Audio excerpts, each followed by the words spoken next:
meeting is now in session. For the record, I'd like to recognize that all our school board members are present, including Tanya Baker, our school board clerk, Scott Mullins, school board attorney, and Haiti Robinson, division superintendent. At this time, would you please stand for the Pledge of Allegiance and a moment of silence. I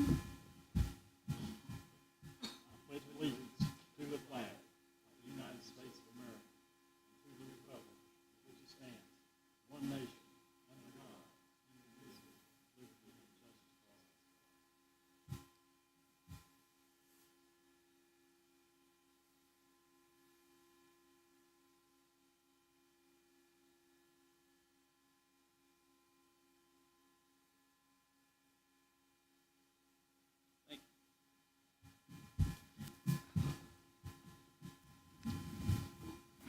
Board members, we have an agenda for tonight's meeting. Are there any additions or revisions to the agenda?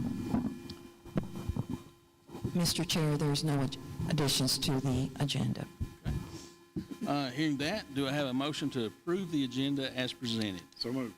Is there a second? Second. Any discussion? Hearing none, all those in favor, please say aye. Aye. Any opposed? That brings us to public comment. Mr. Hackney, would you please read the guidelines for public comment? Ms. Martin, will you please be our timekeeper? Period of time for public comment will be designated on the meeting agenda during which the public may comment on issues related to public education. Dickenson County School Board believes that the citizens of the county should be heard and that this is an acceptable format for receiving public comment. After the public comment section of the meeting is closed, the public shall not be allowed to participate in general board member discussions regarding agenda items. Public participation with the board members regarding agenda items can be disruptive, and the practice is prohibited by Robert's Rules of Order. It is the desire of the school board to treat each member of the public fairly and equally. Allowing one individual to participate while excluding others is unfair. The board may hold such public hearings as may be necessary to allow the public to more fully express their concerns, or the board may place the public comment section of any meeting at the end of the meeting to allow additional public comment. While we do not wish to restrict the free expression of opinion, we feel that certain restrictions may be necessary so that order and reasonable standards of decorum may be maintained. We ask that the following standards be adhered. The speaker will be recognized by the chair. Each speaker will be limited to 5 minutes. Speakers will refrain from the use of vulgarity or profanity and will avoid negative or embarrassing comments directed toward specific children or students. Board members should not respond to issues presented by speakers unless clarification is necessary. Matters of concern raised under public comment will be referred to the proper official for investigation and future board consideration if necessary. Thank you, Mr. Hackney. It's time the board would like to recognize Mr. Steve Short, VPE. Mr. Chairman, members of the board, Ms. Robinson. Well, I'd like to apologize for even mentioning 1976, 1977 at the last meeting, because I did mention that we only went to school 4 days in the month of February, and after all of that, there was a flood. I didn't know I was predicting I apologize for that. Having said that, at our church, quite often every year, a word for ourselves for the year, and each individual chooses their own word. I chose perseverance, and a lot of folks have had to endure and are having to overcome that flood damage that we've talked about. But the folks of Southwest Virginia, in particular Dickenson County and Wise County and other counties, always seem to overcome. And through that process, the children who were also victims of that flooding are learning to persevere as well. In spite of those situations, Dickenson County students are being made stronger to prepare for life's difficult battles in that. As a 4-year-old, talking of myself, in 1957, I was a product of one of those floods, water 3 feet in the house. Product of one of those floods in 1963. Then in 1968, we loved floods in Pound, Virginia. I try to move away from those river areas. Well, just about 3 years ago, I moved right next to the river again. We didn't get flooded, fortunately. That's all I've got to say about that. While driving in, I noticed the great-looking billboard. This billboard was an amazing part of having displayed. That was a neat billboard, several of different areas on that. Then I will move on.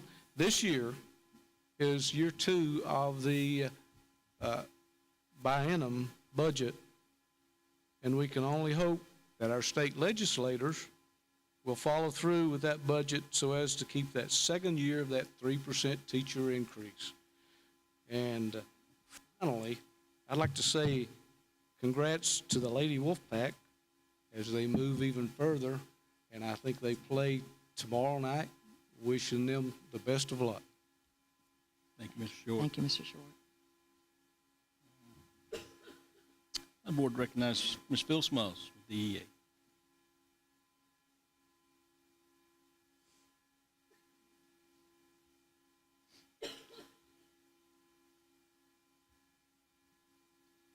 Good evening. I'm glad to be here, and want to just elaborate a little bit on the budget. I did get an email from our DEA President, Carol Bauer, and the conference committee has come up with a really good budget, and they're waiting on the governor to sign it, which includes the 3% increase, $1,000 stipend, some increased funding and things, and hopefully the governor will see fit to go along with us. We lobbied very hard for that on Lobby Day at the Capitol, and hopefully the legislators and everyone, obviously they did hear us. So we're just waiting. Want to say I'm glad to be back on a regular schedule because it was hard to, especially my class, it's kind of hard to do some virtual things because it's all mostly hands-on, but we survived. And looking forward to maybe getting some better weather and just continuing and going forward and setting our standards and making sure that we get back on a schedule, a good schedule, because I think the kids need that, and I know I do. It's hard not to know, exactly when and what you're going to be doing. But want to say I appreciate everything you do, and thank you very much. Thank you, Ms. Mullins. Is there anyone else for public comment? All right. Our next agenda item is the consent agenda, which includes the approval of minutes, the approval of monthly invoices, revenue and expenditure summary, discussion of school activity funds, approval of field trips, approval of new elementary school construction invoices, the approval of the construction bank reconciliation document, and the Dickenson County Public Schools health statement account. Are there any questions or discussion on the consent agenda?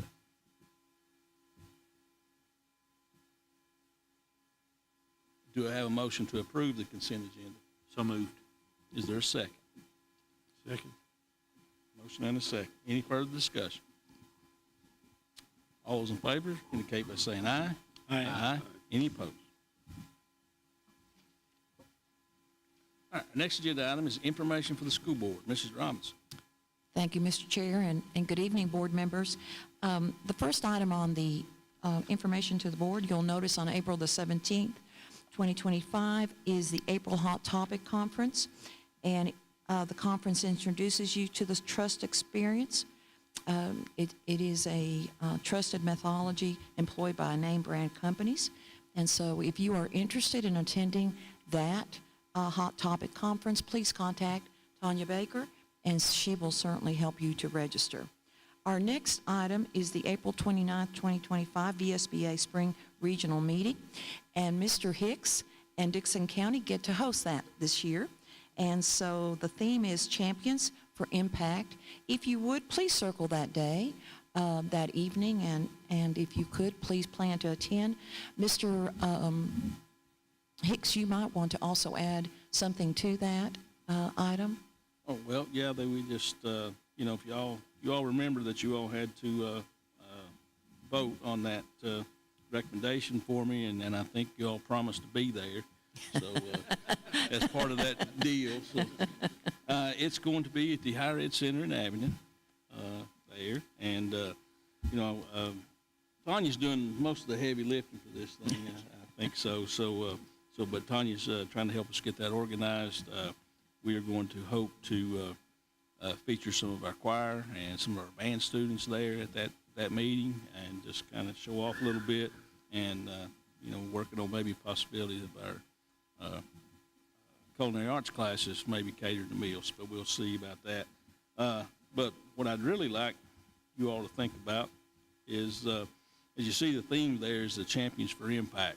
And what that really is when you think about what impact that other educators have had on you, or how much we have. And so I'll briefly share the story of Dr. Rwanda Fales, the VSBA president at this point in time. This is her initiative for this year, and she shared a story of a few years ago. She had a heart attack, really, and they have to call an ambulance. And so she said this young man shows up, and I recognize this young man from a student that I taught was in the 5th grade, and he kind of gets her stabilized and loads her and gets her into the ambulance. And she says, well, he said, now we're going to be driving kind of fast. I hope not to, not shake you up too much. And she says, well, who's driving?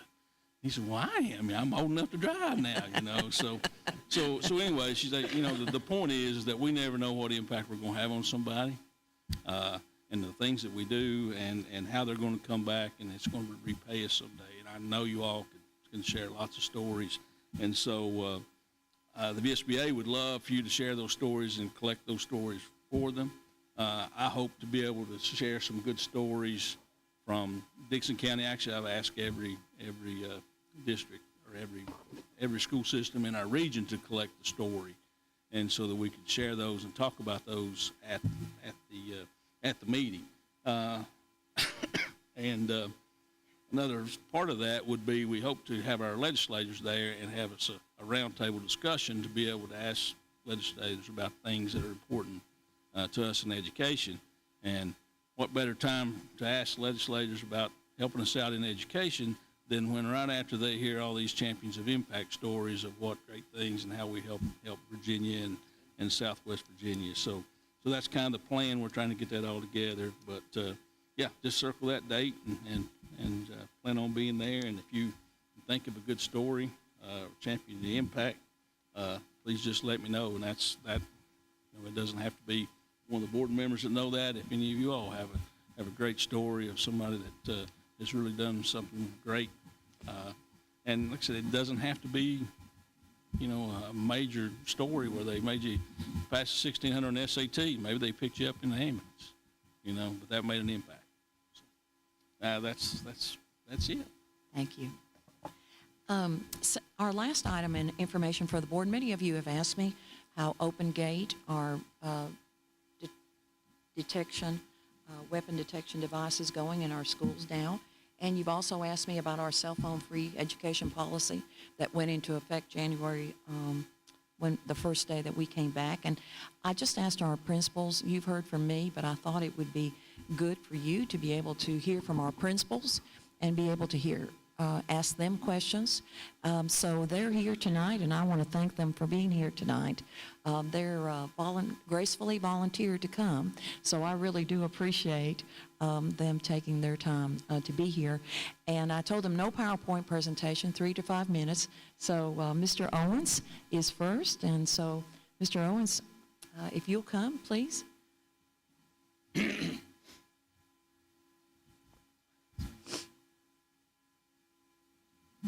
Mr. Owens at least got charts and graphs, right?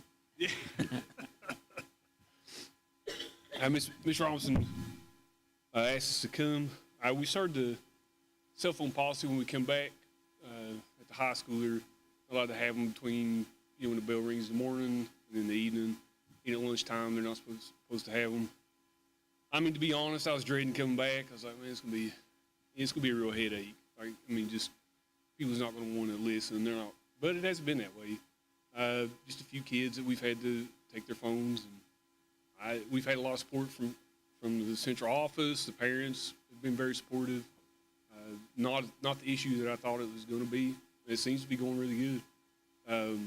We don't have a lot of reports of, hey, this person said this about me, and they're bringing that stuff to us. So it sure seems like, especially in the lunchroom, right there talking to each other, not sitting on their phones. Like, it's been good, at least so far for us at the high school. We got the metal detectors, the open gate system, and we started on that. I guess a little backstory. We started with the other metal detectors, and I kept a running number every month and how many we were having to search bags and do all that stuff. It was about 120 to 150 the first 2 or 3 days, and we got it down to 80 or 90, something like that. We put the open gate system in.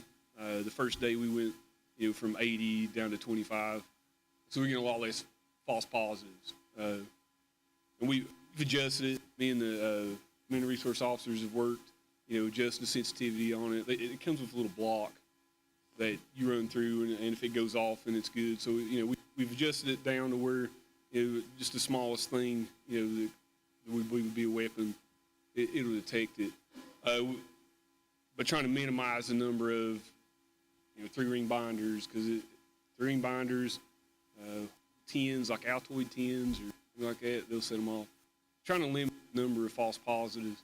And I haven't told you, this may not be the forum, but, spring softball and baseball season starting up, so those guys they got their bats and their helmets and that stuff. So this morning, I set a table out, and we put those in a separate pile, and then we've been putting those in the storage, like in the volleyball storage, and get them in the evening. So it's been going good. That's we got down to where it was 7 or 8 of us having to operate them in the mornings.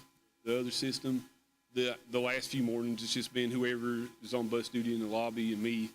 Like two of us can do it. So that's what we've been doing. And I'll answer any questions that you guys have. Mr. Hicks, if I may, any comments from the children or the students?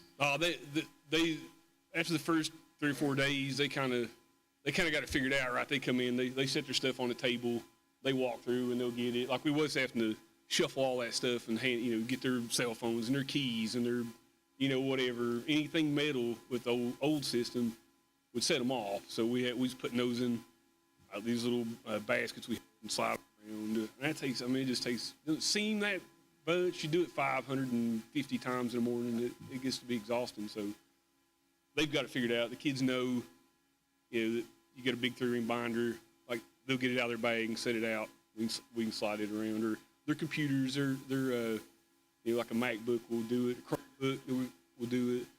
Get that stuff out, sit around. Most of the time, what we're finding is we get a false positive. It's usually like a spray can, those metal cans, hairspray cans to set them off. Like a lot of times, if we got a ball game, and a lot of the cheerleaders they'll have hairspray cans or things like that seem to set it off. But they've about got it figured out. Like I think this morning, without the softball and baseball bags, setting them off, I think we had 6 that we went through. So they've about got it figured out. The things that set it off that, and I tell them, like, if you don't need that 3-ring binder, maybe leave it in your locker. You may not have to bring it back and forth. So, yeah, that's been our experience. Mr. Owens, do you think the cell phone policy has helped reduce some of the negative interaction between the students and some of the disciplinary drama that goes along with it? I think so. There's been a whole lot less of that I've heard of. We don't have a lot of them coming and saying that, so and so's said this about me or said this about somebody else, or it seems to be a lot more positive. Like the kids seem to be a lot more positive. It's a lot harder to be mean to somebody face to face than it is to, send a text, seems like. So, yeah, I think so. I think it's helped a lot.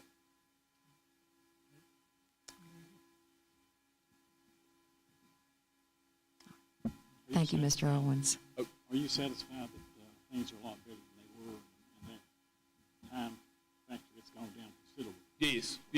Now we're just, the kids are coming through. They're setting their stuff out. There's not big lines, right? You don't have to do any of that.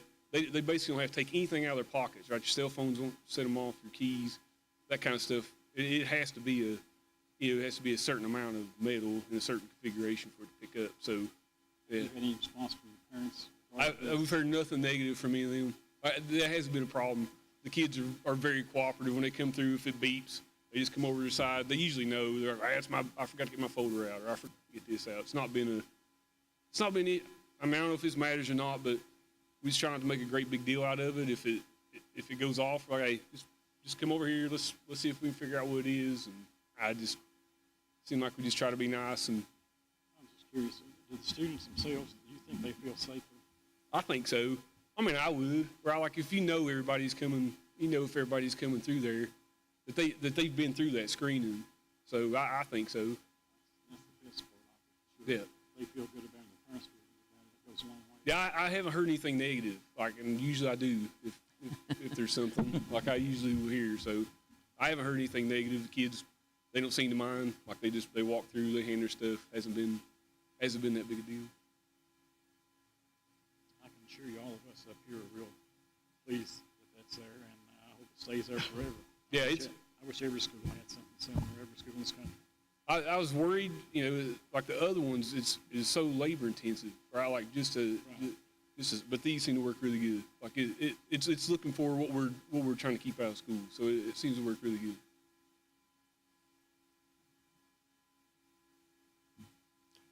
Thank you, Mr. Owens.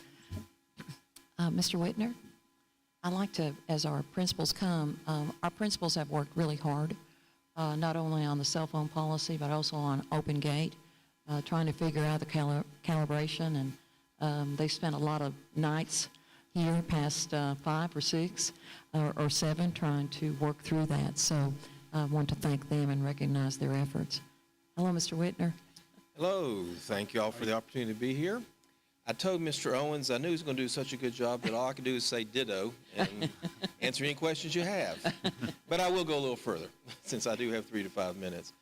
First of all, cell phones have been awesome, the policy. Thank you. The noise level in the cafeteria is a lot higher, louder, because the students are actually talking to each other instead of spending all that time on their phones. It's been, old school. It's like back when I was in school. People learned how to talk to each other before we had cell phones. So I think that's been positive. Not have received any negative feedback from any parents. Your normal students, you have a few that, but the teachers did a really good job of getting that word out ahead of time. Actually, this week, I had to talk to 3 students, which is more than I've had to talk to since school. But, we were out for flood and for snow, and they were good kids. And it's like, remember, this is our policy. So, and I called the parents supportive. Kids apologize. I'm sorry, I forgot. So they've been no negative feedback that I've received whatsoever. And again, the students seem to be responding well. The faculty and staff are supporting that. So I find it to be positive. The only thing is noise in the cafeteria. But again, I told, when I've been down there helping, it's just like, this is a good thing. Communication. Learn how to communicate is a social skill these kids need to know. So I'm very appreciative of the policy. And again, if someone's going to get in trouble, they have to go word of mouth instead of texting and in an instant a bunch of people are doing it. So it's been very positive, and the students seem to be more engaged in a positive way what they should be doing. Now, we have the same normal problems that we had before cell phones, but to be honest, that's a good thing to get back to that. Moving on to the Open Gate, we went from 7 teachers in the lobby in 2 lines to try to get people coming through to 2 teachers in the lobby in just the 1 line. And, of course, we've been able to convince a lot of students they're not using those notebooks when they go home, the 3-ring binders, so why do you take them back and forth every day? Why not just leave them in your locker? So that has been, there's some of them are listening, some still just want to go through this second line. We found that glass cases, and we see more of those. Now, the kids have learned, we have our school resource officer and the administrators in there, so they'll just hand their Stanley cup or whatever it is to the person there, and then they go around, and they've got the system down. You wouldn't, right now, couldn't even tell any difference, I would think, between now for the majority of students before we started doing this and after, as far as this line slowing down. They go through, Mr. Compton, Ms. Stanley, and Mr. Kevin Bronze are there, school resource officer, so they keep an eye on everybody coming. The light goes, goes off, just, go over here, and they go through the second one. And we learned the system when Miss Martin and the rest of us went to Riverview. It was very helpful. They had it down. They were able to show us what they did, and we've been able to replicate that. The person who helped us install that gave us the parameters of which one the best ones to go through, so that, as Mr. as Mr. Owens just said, you had a lot of things being picked up. I asked Officer Bronze today, and he is saying probably 35 to 40% of the students were being stopped. That's out of about 580 students. So they were being stopped under the metal detector because, again, it picked up everything else. He counted today, and there's only around 20 that were stopped. And again, these we took, when we recalibrated it, we took the smallest possible gun that we could get and ran it through there to make sure it was going to pick that up. And so we've got it calibrated to pick up those kind of weapons from there on up. So, and as Mr. Owens mentioned, you go through the different cycles every morning. You have a low, middle, and high. We still have one student that likes to wear his metal toe boots, so he's always picked up every morning when he comes through. But again, 2 teachers, that means another 5 teachers can be doing what they need to do.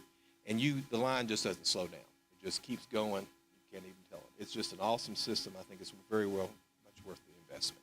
What questions do you have for me that you might not have already asked Mr. Owens? Are the teachers pleased with this? What's the teachers' attitude towards this now? I haven't asked them, but no one's complaining about not being down in the lobby to work. And what we've been able to do is go back to our regular bus duty system. And they had a system they helped develop that covers the areas. I was having to pull them off that and had a lot more people. It meant more eyes, which is good, but those eyes were coming into the lobby area. So I think the teachers have been real positive. And then they're having to search fewer book bags. Instead of 100 and so, or up to 200 sometimes at the very beginning, we're down to maybe 20. And again, like it was mentioned, we have the baseball, softballs group showed up. So you had those everybody has to have 2 bats and, everything else going in. So when I saw those, I thought, okay, it's definitely spring sports season. So they're working through that process, and you know who the kids are. You see what they are, and you examine it. But I've heard no negative comments about it, and that's a good sign. That's excellent. That's as good as it gets. Yeah. And I think eventually we could probably get down to 1 teacher because, again, it's 20 bags, and it's over a 25 to 30-minute period. And they're just flowing through 1 door like they used to instead of us having to use 2 doors. And so it's just been, I could almost be a representative for their company just telling how good their system is. So we've been very pleased with it. Anything else? Okay. I have to say ditto for Mr. Owens, okay? Thank you. Thank you. Thank you, Mr. Whitner. Dr. Neese, if you would like to come down, please.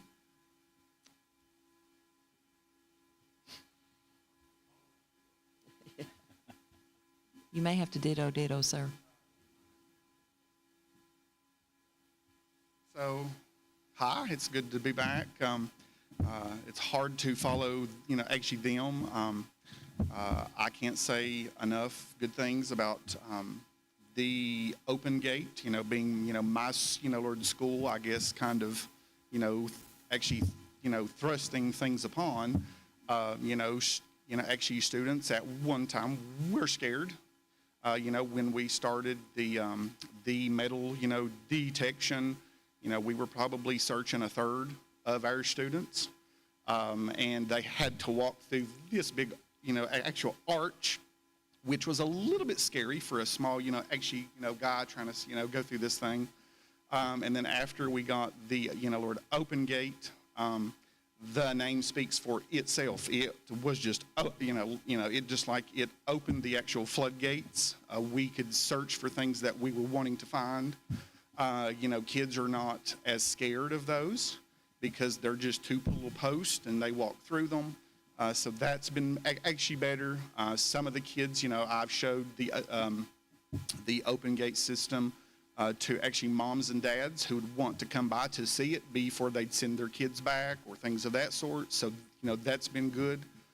They've actually sent them back to school. So that has been a positive thing. We started, we started with the traditional metal detectors. I had probably 4 or 5 staff in each, side just to search bags. Now I've got 1 on each side. So that's been, actually better. We're probably searching on average 10 to 20 backpacks a day.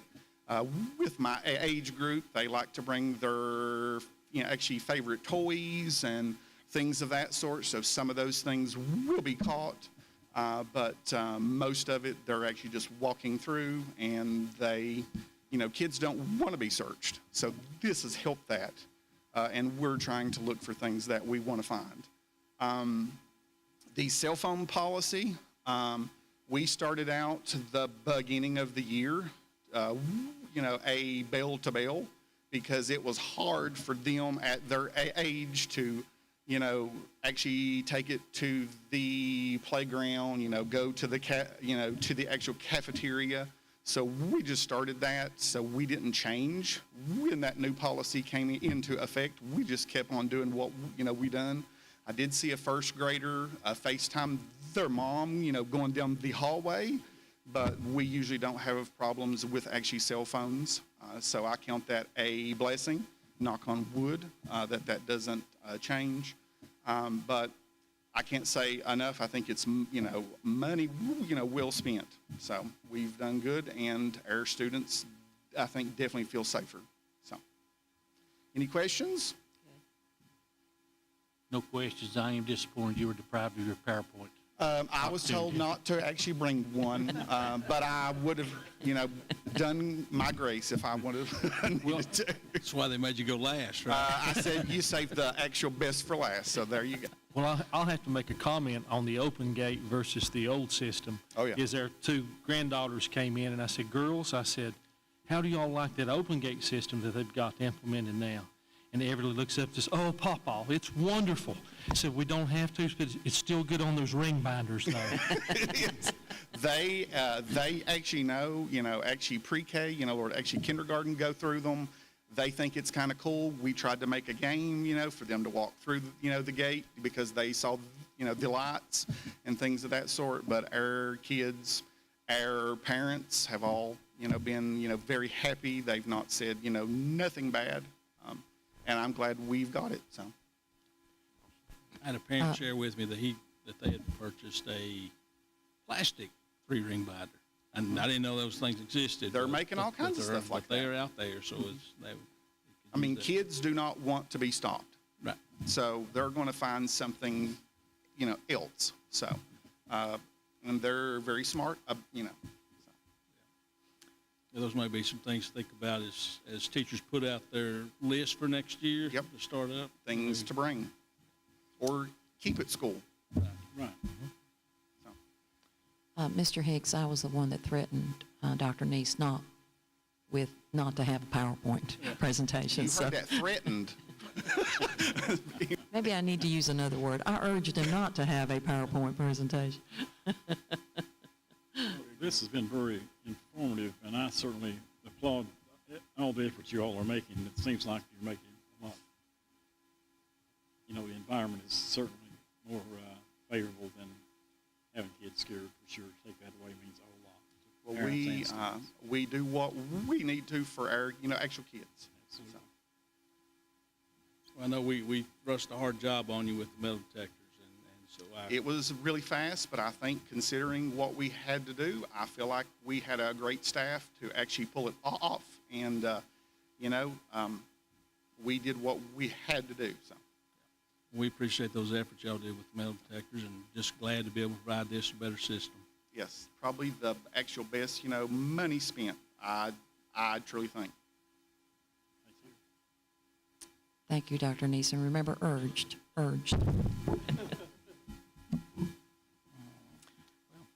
That completes our information for the board. Some of our principals may leave because they have, I'm sure, other things, or they're welcome to stay, however they want to proceed. So thank you, gentlemen, for being here. Well, Dr. Nish, you thought you had it hard following them. Our next agenda item is good news from our school. And I'm not sure that Ms. Robinson gives us any better news than you three guys had already just given us. But you can go ahead and give it a shot, Ms. Robinson. I know. That's why I thought you needed to hear from them. Thank you, gentlemen, very, very much again. Our good news from our schools, as you all know, this month is School Board Clerk Appreciation Month. And if you all have had to deal with Tanya Baker, then you know what a wonderful person it is to have on our staff. And I would like to recognize Tanya today. I also would like to recognize Lacey Edwards, who is our deputy clerk. These two ladies are doing a fantastic job in our office. I cannot say enough about them. I could read a proclamation with a lot of whereases, but I'd just like to say that with Ms. Baker and Ms. Edwards as deputy clerk, we are a stronger and better school division, and I want to thank them for all that they do. Thank you very much, ladies. Our next recognition we'd like to have is just a reminder that February is School Board Appreciation Month, and you see the little gift in front of you. Those are, I know those are always fun to see, what you have and what you don't have, and those types of things. So I know those were fun to have last year. But in February, we salute the service of 800 school board members in Virginia during School Board Appreciation Month. The theme this year is the Heart Education. Our school board acknowledges that the school board is the heart of education system, guiding with kindness and with care. School boards voluntarily, each of you, voluntarily tackle the enormous job of governing multi-million-dollar public schools divisions while preserving the core of our democratic values. And so we want to thank each of you for your service. Many of you are veterans. Some of you have just begun with us. But we thank each of you for what you do and how you lead our school system. And so would you please join me in recognizing our board clerks, our deputy clerk, and also our school board members.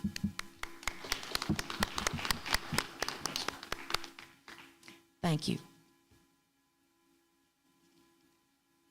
Our next item on good news from our schools is Ms. Martin, and she will have for you the student enrollment and things that we're trying to do with enrollment and our attendance and encouraging students and parents to be with us. And Ms. Martin?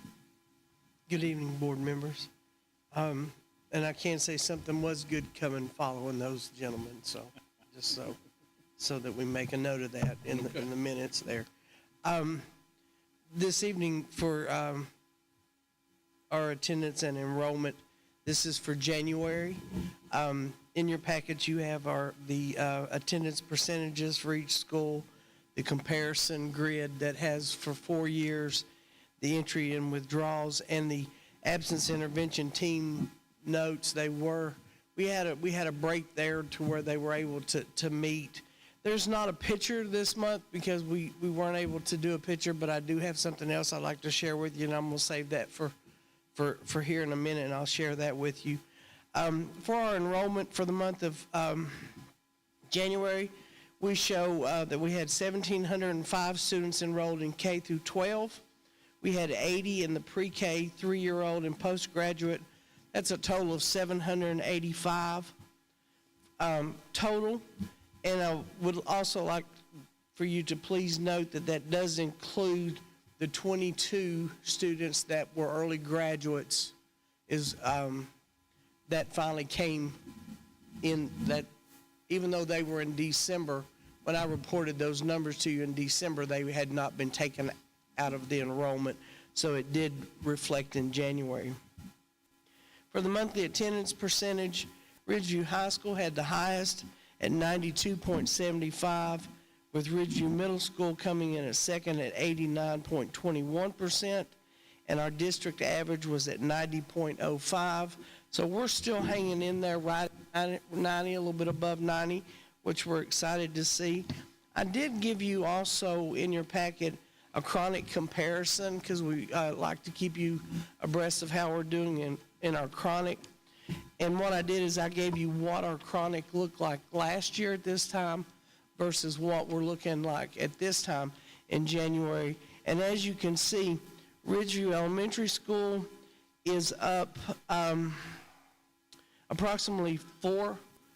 They're down, I guess is better the way to say it. Their chronic absenteeism, if we go 180 days, is lower by 4% than they were last year. Ridgeview Middle School is 1%, and Ridgeview High School is 6% lower. So we're doing a whole lot better in our chronic absenteeism. We're excited about that. The last thing that I wanted to share with you is our next incentive that I sort of shared with you last month and told you that I would hope to have it to show it to you this month. Behavioral health is a fantastic partner of ours that's always willing to help us out with different things that we're doing. And so they're helping us with an attendance incentive. And this will also be one of our next billboards. If we get kids back enough, we can do some photo shoots. And so they purchased some T-shirts for us for an attendance incentive. And I brought one with you to let you see it. And the theme of the T-shirt is Be Like Alpha.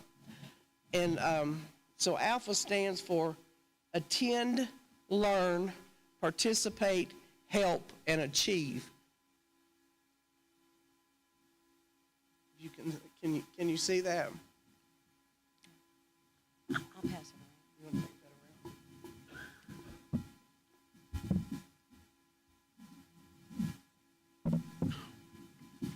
around? And so the first thing that we'll do is I think some folks from behavioral health are going to come next week with Chad Compton, and they're going to do a pop-up and just give out T-shirts just for kids, just randomly, just for being at school, just to get the T-shirt out there, get kids excited about having the T-shirt. And then for the elementary and middle school, next billboard is the kids will have their T-shirt on, the kids who got picked for the contest who have perfect attendance, and they'll be in that pose like Alpha wearing their T-shirt. And then they'll be with Alpha.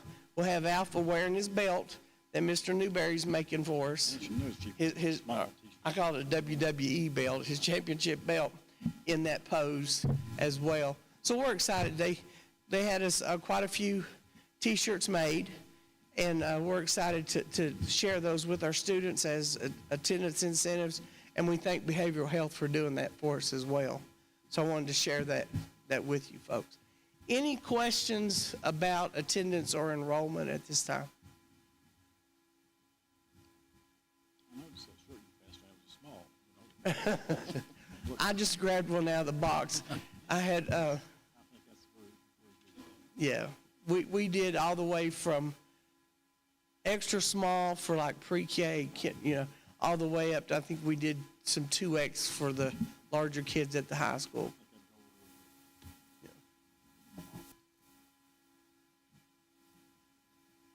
Hearing no questions, thank you so much. Thank you, Ms. Martin. Mr. Hicks and board members, I'd like to mention two more things that are good news. You'll see buses, Dickenson County buses, parked in different places. There's one parked at the Ridgeview roundabout as you come into Ridgeview Middle School, and it says stuff the bus, stuff the box, bus, excuse me, stuff the bus. I can't say that today. And what that is, that endeavor is being led by our bus drivers and our mechanics to facilitate donations to the flood victims, not only in Dickenson County, but also in Buchanan County. And as you know, Buchanan County, the Hurley area, I know was hit very hard. There's a bus here, there's a bus across from the Mexican restaurant, there's a bus at Hayside, and so for the next 2 to 3 weeks, they've asked community members to stuff that bus with all sorts of items that people may need in that. So they came up with that, and they're leading that endeavor for the school division. Also, many of you know that our girls basketball team are the district champs, and they play, is it Graham tomorrow? Okay, thank you. They will play at Graham tomorrow. They played Marion last night, and it was very successful. So even with all of the weather and so on, our children continue to excel, and I just want to recognize and those people that are just continuing to go beyond what is requested and expected. Thank you. Mr. Robinson, would you know some of the items that maybe they're asking for to stuff the bus with? Yes, sir. There is a flyer that I will send to you, and we're making flyers for all of our children, and it's going to be on Facebook, but I'll certainly get that to you. Very good. Stuff the bus. So that's what we're going to do.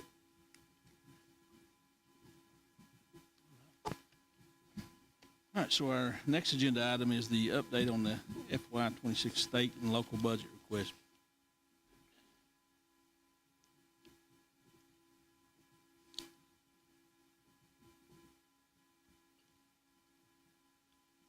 Ms. Edwards, it's been all good, all right, so don't come up here and mess this up. I won't mess anything up. I'll right, try. good No PowerPoint, though. I'm sorry. I'll just give you all a brief update on our FY26 budget with the information that we have thus far.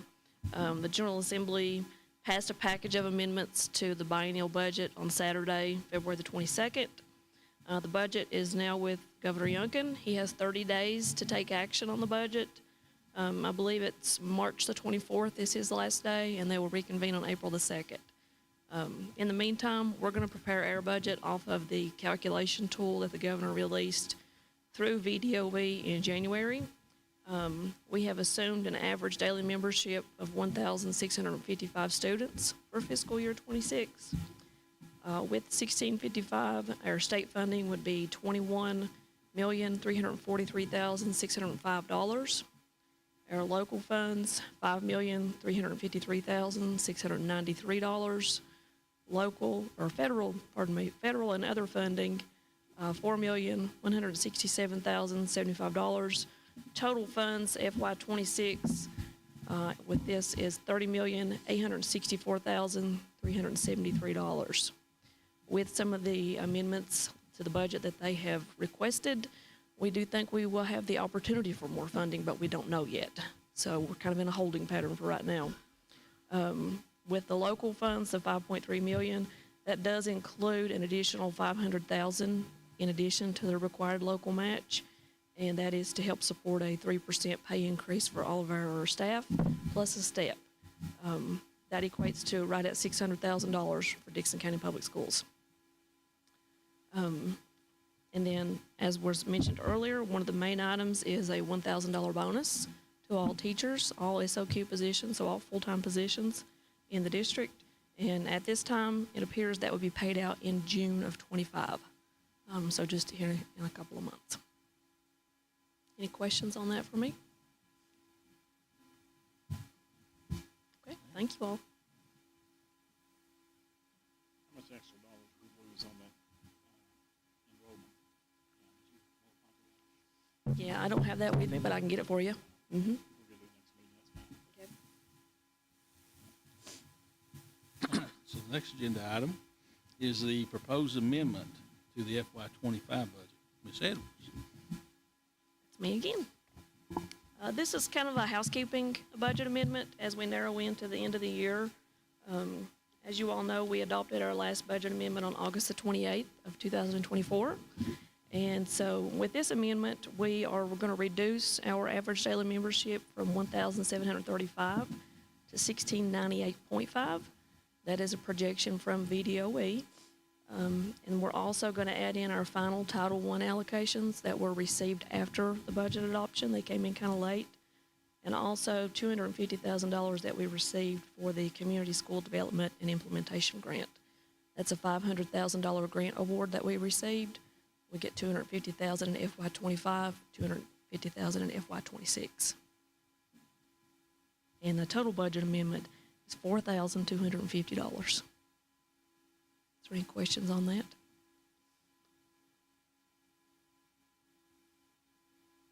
Any questions, board member?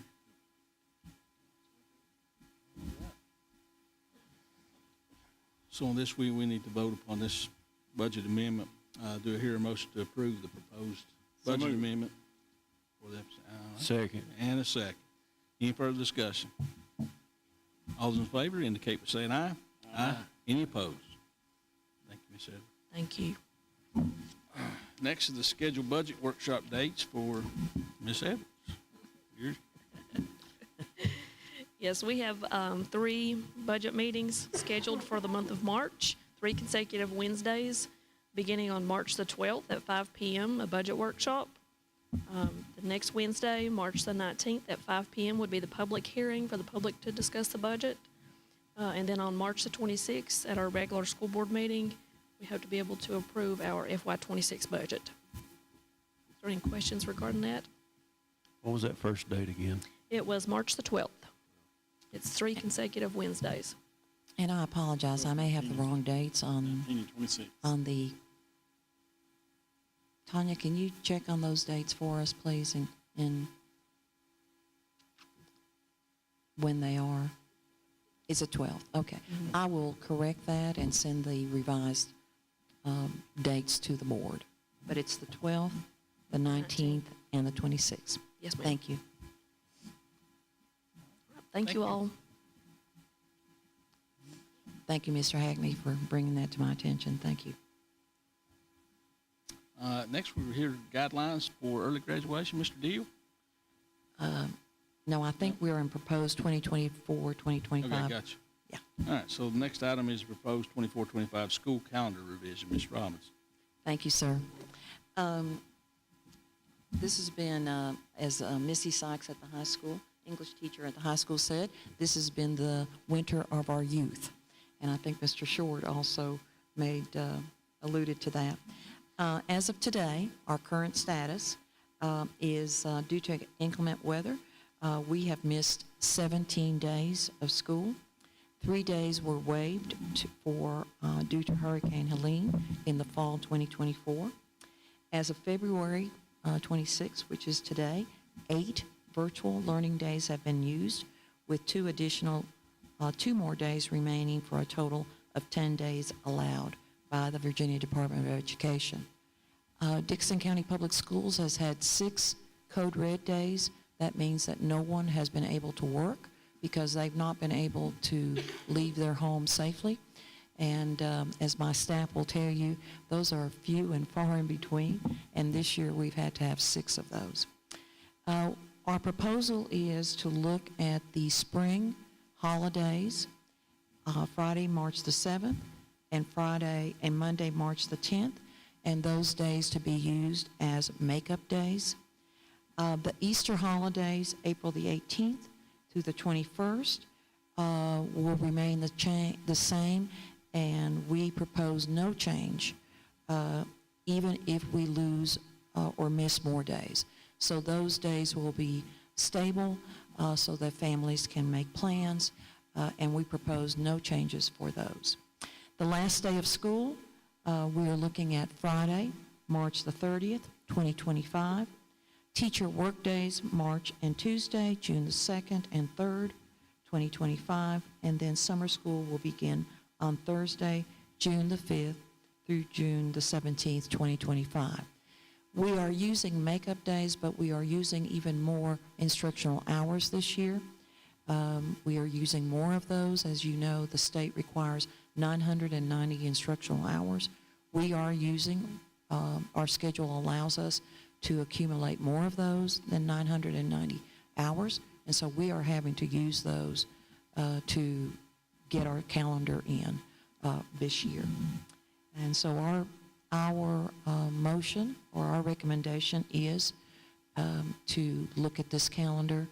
And the only change, we already had talked about using one day, Monday, March the 10th, as a makeup day. And we have come back now to look at March the 7th also due to the number of days that we've missed. I think Ms. Mullins mentioned it, just trying to get into a routine. This may be the first week since December that we've been all week and no delays. So we're very thankful for that. Any questions from the board? If has any questions, is there a motion to approve the proposed 24-25 school calendar revision as presented? So moved. Do I hear a second? Second. Motion is second. Any further discussion? Hearing none, all those in favor, please say aye. Aye. Any opposed? Our next agenda item is the proposed Ridgeview High School graduation date of Friday, May the 23rd. Thank you. Robinson. Board members, we are proposing Friday, May the 23rd. That is Memorial Day weekend for graduation. We have discussed this with the high school staff and also Mr. Owens, who's in agreement of this. It will be at 6 p.m.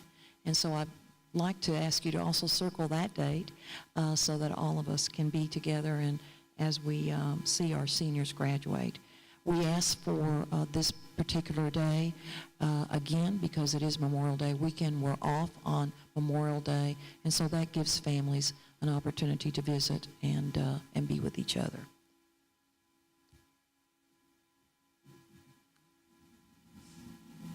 Any questions? Thank you. Sorry, Mr. Hicks. Do I hear a motion to approve the Ridgeview High School's May 23rd, 2025 graduation date? So moved. Do I hear a second? Second. Any further discussion? All those in favor indicate by saying aye. Aye. Any opposed? Next is discussion of proposed coaching stipends. Mrs. Martin and Mr. Vanover. Good evening again, Board. In January, a committee of coaches met to discuss and gather input on coaching stipend adjustments. The coaching committee included Kent Grant, Adam Smith, Evan McCown, Holly Fleming. The coaching committee discussed the current structure, adjustments, priorities, and analyzed data from other school districts in the Mountain 7 district. School board member David Vanover and myself also participated in the meeting. The coaching committee is presenting one option to the school board review. The option is based on a tiering system for extracurricular, and the example that I'll give you on how the tiering system is in the option that we're presenting to you is football would be tier 1, basketball, volleyball, baseball, and softball would be tier 2. Tier 3 would be tennis, golf, track, soccer, cross country, and all other extracurriculars such as scholastic, forensics, band, choir, all the other non-athletic activities that we do stipends for. This option provides a stipend increase of a 20% increase to all coaches, that would be head coaches and assistant coaches. At this time, I respectfully request your consideration in adjusting coaching stipends to reflect the true value of the work being done. Investing in our coaches is an investment in our students and in the success of our athletic and extracurricular programs. Mr. Vanover, is there anything you'd like to add? I'll just add that, it was brought to my attention several months ago that maybe we would need to look at adjusting our coaches' pay, and especially with the VRS, the bus drivers now are able to add their VRS to the retirement. And my concerns was, we've got quality coaches at this school, and I don't want to lose any of those. And I approached Miss Martin about it, and I think she talked to Miss Robinson, and they graciously let us decide to have this committee meeting.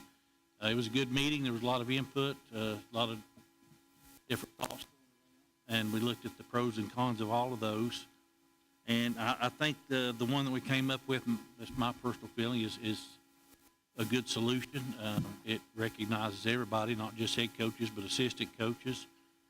Everybody's going to get hopefully, if it goes through, they're going to get the 26% bump. And I guess the best part about it is we don't have to look at trimming any assistants from any of our programs. We don't have to look at trimming any assistants at this point in order to make that happen.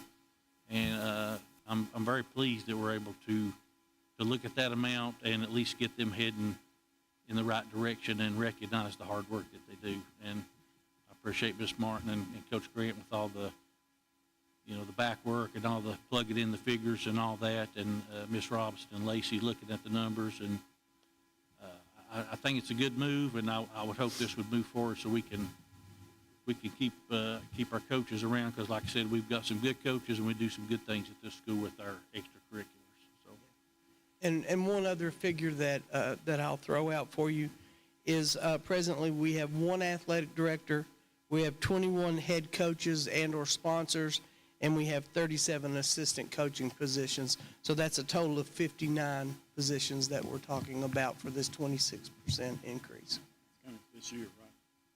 Yes. You have a copy of the proposed coaching stipend with you at your table. And the stipend, this particular option came from the committee, was originated from the committee. Yes. Are there any questions that myself or Coach Vanover could answer for you? This could be for either one of you. What criteria did we use for, I guess, the tiering system? How did that come into play about which one was which? A lot of it was based on the, I don't guess accountability is the word I want to use. The responsibilities as far as field maintenance, the amount of time that's put in as far as the length of the seasons, the number of athletes they're responsible for. There was different criteria that was looked at by the committee that was dependent on the different tiering. How do the coaches respond to this? How do the coaches respond to this? We've not brought this to any of the coaches yet. We brought it to you first. The 4 coaches in the committee. This is a recommendation from the committee. Right. I think the 4 members that were on the committee that I've talked to seem pleased with it.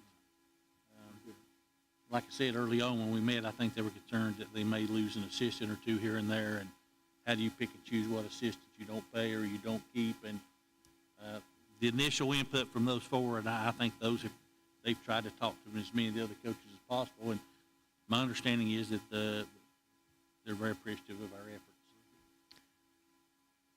Did the tier idea come from the coaches committee? The tiering committee came from the coaches committee, yes. Thank you.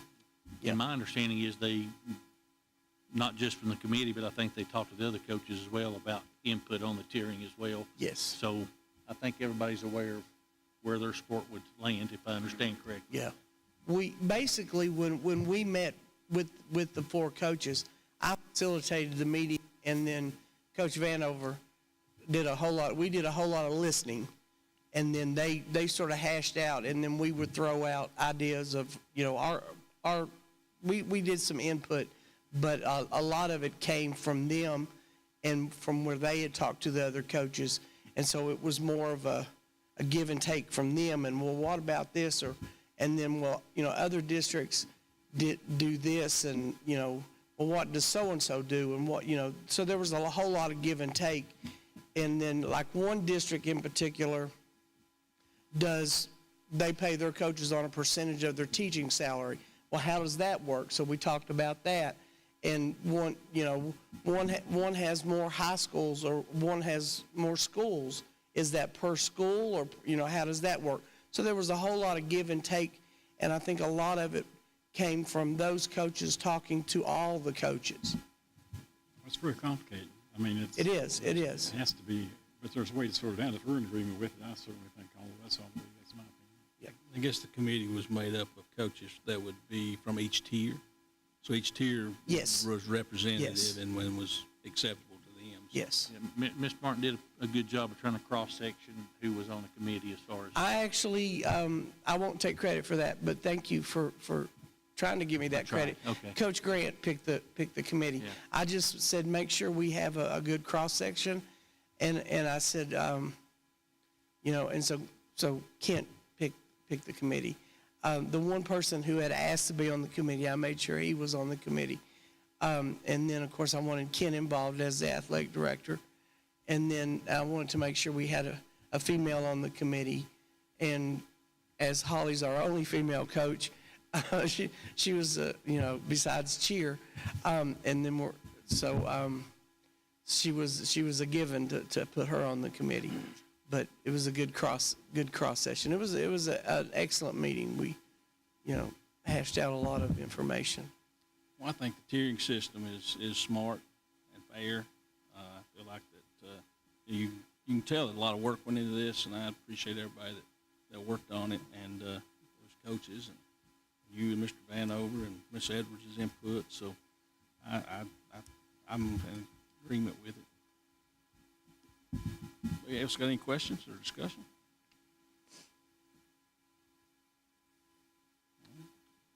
This time, is there a motion to approve the option presented as a coach's stipend and request that this stipend increase be included in our draft budget for next year? Well, let me throw this in there since we're getting ready to have those meetings in March. Moving on this tonight, if, you know, something happens that we don't get either a local, if we only get local match, or if something happens with the state that the governor makes an amendment, are we locked into this, or what, how are we looking at that? If we move on it tonight. Mr. Hackney, I'm having just a little bit of trouble hearing you, but I think your question was, we include this in the budget for the, as Ms. Edwards works on the budget and then, of course, discusses with the board. I think we are all at the point of that we recognize that we have to look at increasing our coaches' stipend. I think my conversation with both Mr. Vanover and Ms. Martin is, let's aim as high as we can. And if we can't get there, then we'll go to Plan B. But at least let's put it in the budget. Let's see what happens. If we don't get, and we had this discussion, Mr. Vanover and Ms. Martin, and I know they had with the coaches. If we can't get there, then we may not be able to achieve that. But we do need to recognize that a stipend increase is necessary. Sure, just that statement, though, I think is important, that they know that we're adding it in the budget. There could be budget changes happen in March. That should be made known to everyone that, something could happen with the state budget. It might change the numbers, and that Absolutely. would be, everybody would need to know that, and they'd probably have the committee to revisit if that happened. But, as it stands, I think go with to be transparent, when I spoke with Coach Grant and I told him that we would be making this recommendation tonight, I said, now you understand that once we start working on the budget, this may not be the number. Very good. I said, it may be less. I said, but I want you to know that we are going to ask for what you recommended. And he said, I completely understand. I appreciate the fact that we can ask for it.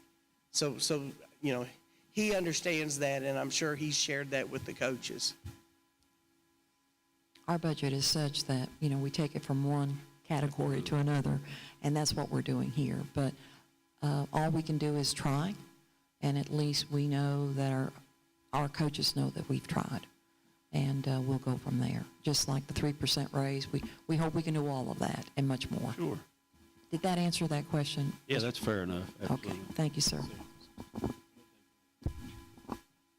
Yeah, I move to adopt that proposal then. I second it. All right.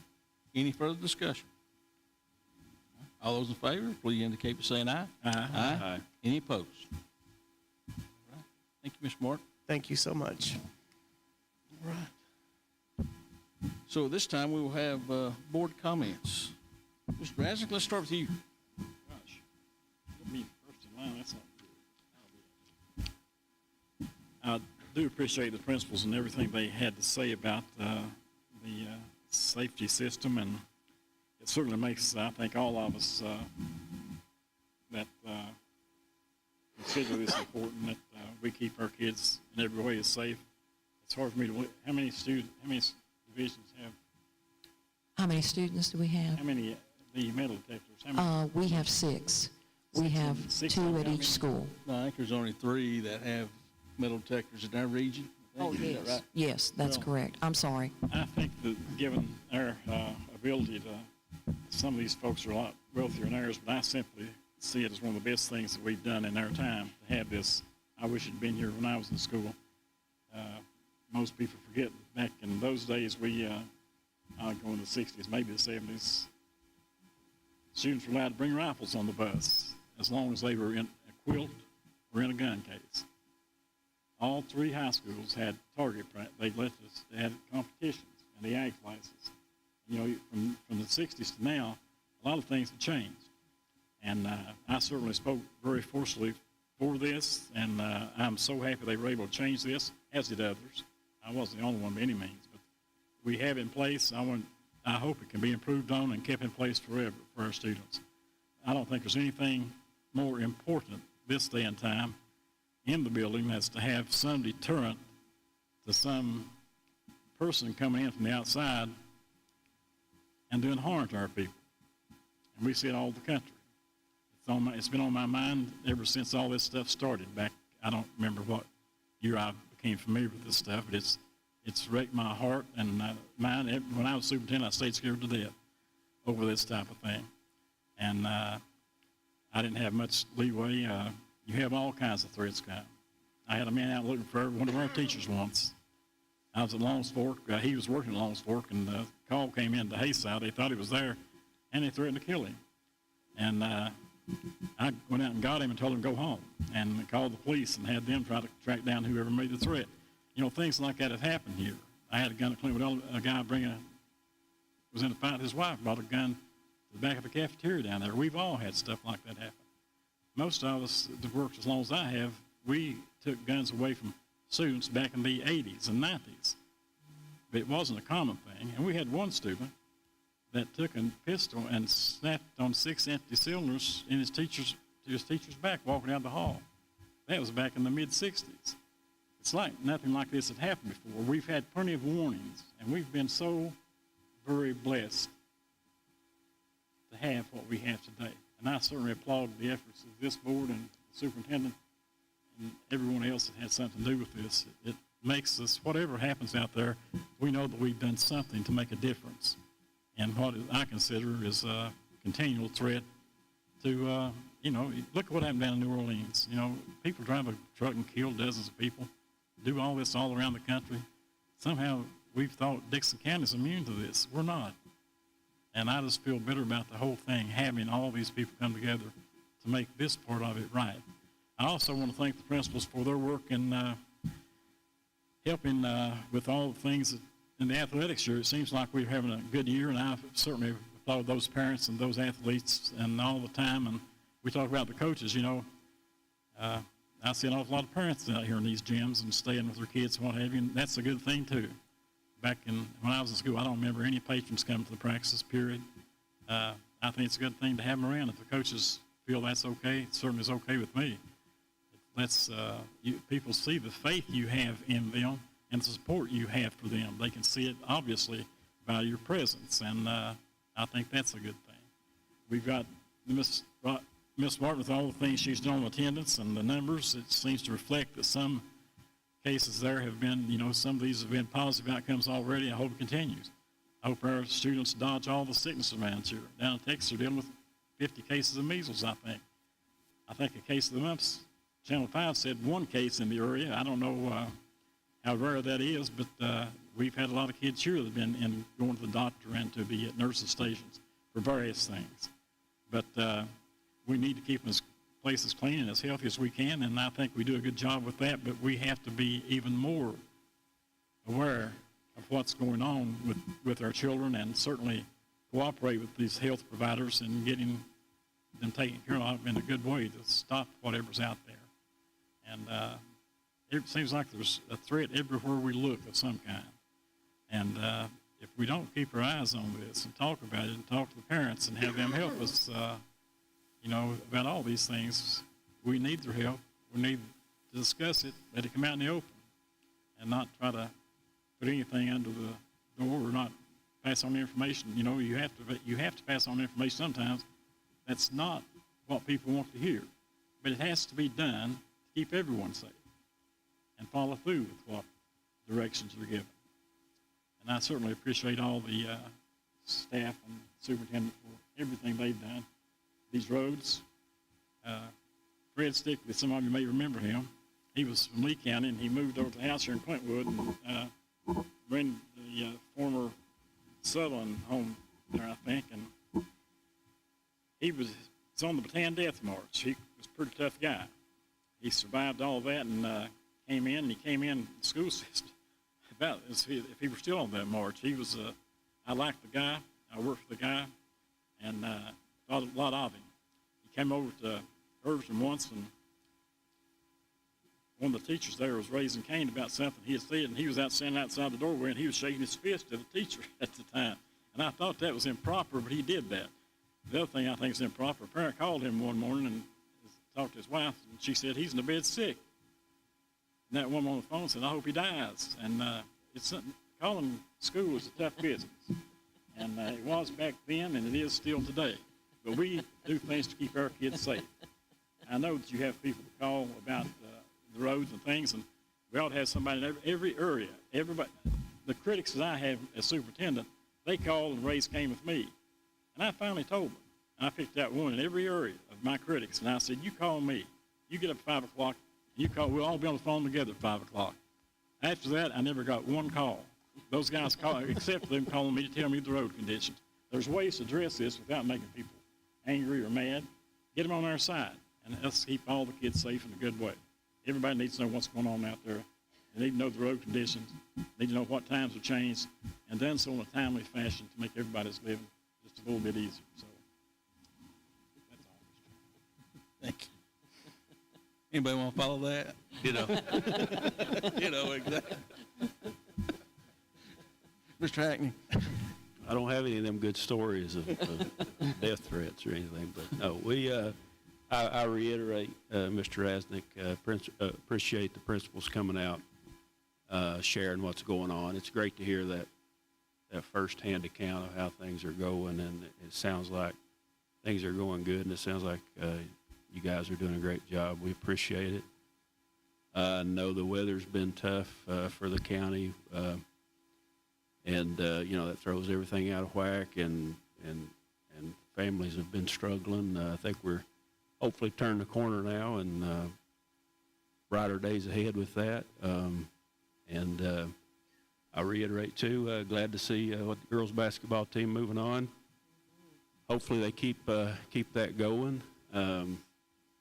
But everything seems to be going well. I'm pleased with the discussions we have tonight. I'm pleased with what I'm hearing from the General Assembly. It seems like that the budget, sometimes you get something, budgets passed and it's very partisan. It seems like this one was nonpartisan. I think they had maybe only 2 or 3 no votes on the budget. So that should be a good sign for it going to the governor's office that it was bipartisan and has a lot of support. So we hope that works out, and we hope that discussions with our local Board of Supervisors work out in March, and we get the things that we need for our staff and our students. Appreciate it.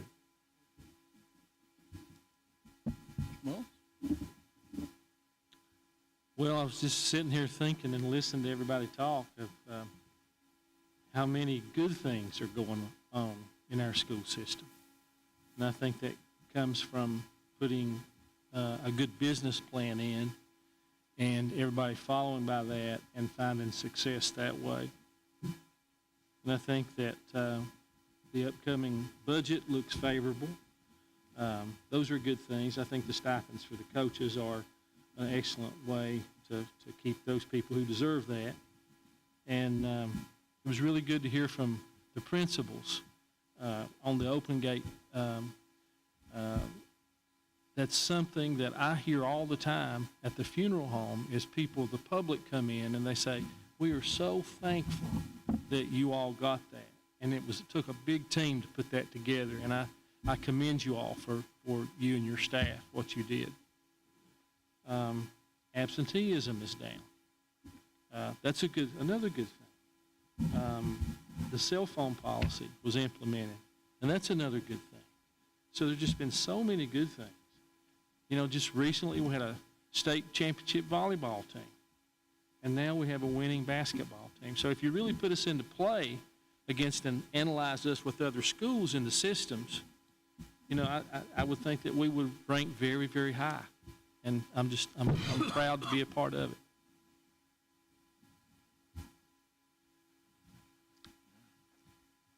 Well, I'd like to always, as usual, thank Ms. Mullins and Mr. Short for their participation and all the hard work that they put in behind the scenes and always attending our meetings. And it seems like I'm always re-quoting something Mr. Short says, but he mentioned the word perseverance. And that just brought to mind my early years in coaching softball. We struggled mightily. And my dad bought us the whole team T-shirts one year, and the 4 words said pride, patience, practice, and perseverance. And that was our motto for that year and for years to come. And I think not only could we apply that to those softball teams, but we could apply that to about anything we do in life and anything we do in the school system. Whatever your job is, you need to take pride in it and do it the best that you can do it. Be patient. Not everything's going to go your way. Not everything's going to be the way you want it, but be patient and hopefully that it works out for the best. Practice your craft. Whatever your craft is or your employment is, practice it, get better at it. And most of all, like Mr. Short said, persevere. There's going to be tough times. We're not always going to be up on the hill. Sometimes we're going to be in the valley, and we just need to persevere through those times and stick together and get through it. So I appreciate him using that word. That brought that back. That's some good memories for me. I'll piggyback about the open gate. That's all good news. I appreciate the hard work that the principals and their staff put in early on, especially when it wasn't as easy. And I'm glad to hear that it's going smoother now. And I also hear stuff from the public about how pleased they are that we're doing everything we can to protect our children here on this campus and keep everybody safe. The cell phones, I'm super glad to hear that that's going well. Mr. Whitner mentioned the noise in the cafeteria. I think that's great. It might not be great on whoever's working cafeteria duty and their nerves, but the fact that students are talking, communicating, and if they do that, they might learn something about some of their friends and may, get to know each other a little bit better. And I also like the fact that Mr. Owen stated early on that it has cut down on some of the, negative interactions between students on the phones and some of that drama. So I think that's an excellent policy, and I think we're going to see even better things from and continuing that policy.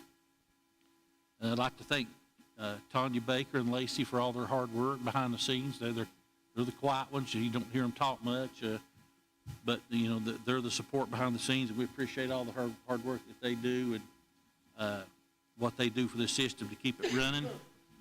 I was especially glad about the coaches' pay. I told them when we started, I said, I don't know how much we can get. I don't know where we can go. I don't know if we could do anything. But we want to head in the right direction, and I think, putting this proposal in and hopefully with the budget, we could come through with that. I think that's going a long way as to keeping a lot of our good quality coaches in place that we do not and cannot afford to lose. And I'm pleased with that. I'm pleased with Ms. Martin and Kent Grant with all the hard work they put in on that, and Ms. Robinson and Lacey looking at the numbers.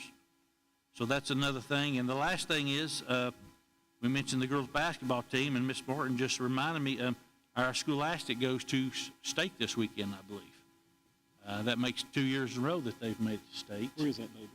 Do what? Where are they going to? Where is that hill? Harrisonburg, somewhere up that way. No, Jamestown. James?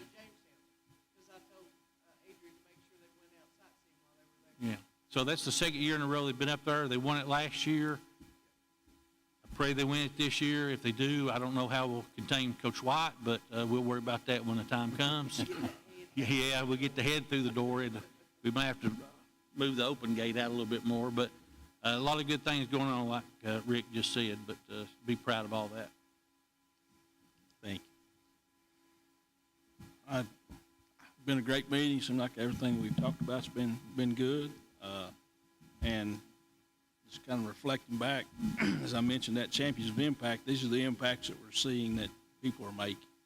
You know, Ms. Short, thank you. You know, I know you made impact as a coach, and you now that you're retired, you're here tonight, and so you're doing that. You know, Ms. Mullins is all her work to advocate for the BEA. You know, that's Champion of Impact. You know, appreciate the open gate and how that's went. Like I said, appreciate your guys' effort. We know it was very tough starting out, but you know, as we looked at this system and you know, this board, everybody was on board with that and was going to try to make that happen. As you know, whatever we had to do, and so to make that easier. Mr. Robinson was very supportive of that as well. You know, so making our kids feel safer, providing a safer environment, that's making an impact. You know, same thing with the cell phones that you've had with. It's going better. That's making an impact. Appreciate our clerks. That makes an impact. You know how smooth things go. Appreciate our board members. You all make an impact with everything that you do and all your hard work and the things that you put in there. Everybody involved in the absenteeism, that's getting better. That's making an impact. So everything we do is somehow, you know, makes an impact on others and making a very positive impact on our students and our community. Very glad to be able to put this forward, and hopefully we can reach this goal that we've set out for the coach stipends, because coaches make an impact, teachers make an impact, bus drivers make an impact. So hopefully we can be able to follow through with that and with a good budget and achieve that. That's certainly our goal, and hope we can. But other than that, we still got basketball. Let's just go Pack. You know, we got basketball, the Scholastic team, and everything else that's going on, and getting ready to start spring sports. And so just go Pack. I think baseball practice started this week, maybe? Yeah. Yeah, we talked about everybody's bringing their bats in, right? Well, I was thinking it's about time. But I want you folks to know how much you're supported by us. We support you folks and appreciate what you do. We all know how tough your job is and the challenges that are out there. And I think the three administrators and their assistants certainly, and the teachers and everybody else that plays a part in that I think you guys do a good job and keep things squared away in a good way.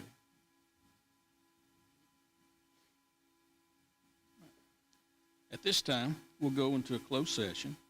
Closed session pursuant to Section 2.2-3711, Paragraph A of the Code of Virginia, there will be a closed session for the purpose of 1, employment issues related to discussion or consideration of specific individuals for employment as special education teacher, part-time aides, coaches, substitutes, FMLA, resignations pursuant to Virginia Code Section 2.2-3711A. And 2, to consult with legal counsel regarding the investment of public funds associated with school construction and consultation regarding actual or probable litigation, along with consultation regarding specific matters requiring legal advice pursuant to Virginia Code Section 2.2-71A, 6, 7, and 8 of the Code of Virginia. This time, I want to hear a motion to go into closed session. So moved. Do I hear a second? Second. All those in favor, please indicate by saying aye. Aye. Any opposed?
Is there a motion to come out of closed session? So moved. Is there a second? Second. Any discussion? All in favor, please indicate by saying aye. Aye. Any opposed? We are now out of closed session. Ms. Robinson, will you please read the certification? Yes, sir. Whereas the Dickenson County School Board has convened a closed meeting on this date pursuant to an affirmative recorded vote and in accordance with the provisions of the Virginia Freedom of Information Act, and whereas 2.2-3712D of the Code of Virginia requires a certification by this school board that such closed meeting was conducted in conformity with Virginia law. Now therefore, be it resolved that the Dickenson County School Board hereby certifies, to the best of each member's knowledge, 1, only the public business matters lawfully exempted from open meeting requirements by Virginia law were discussed, and 2, only such public business matters as were identified in the motion by which the closed meeting was convened were heard, discussed, or considered. Would you please certify? I certify. I certify. I certify. I certify. I certify. Do we have any motions from closed session? Mr. Chairman, I move to approve employment recommendations as presented in closed session. Second. Motion and a second. Any discussion? All those in favor, please indicate by saying aye. Aye. Any opposed? Have any further motions? Mr. Chairman, I move to approve a water line easement on Wolfpack Way as requested by Evan Smith, subject to approval in form by our school board attorney. Second. Motion and a second. Any discussion? All those in favor indicate by saying aye. Aye. Aye. Any opposed? Do we have any other business to discuss? Hearing none, do I have a motion to adjourn the meeting? So moved. Second. And motion and a second.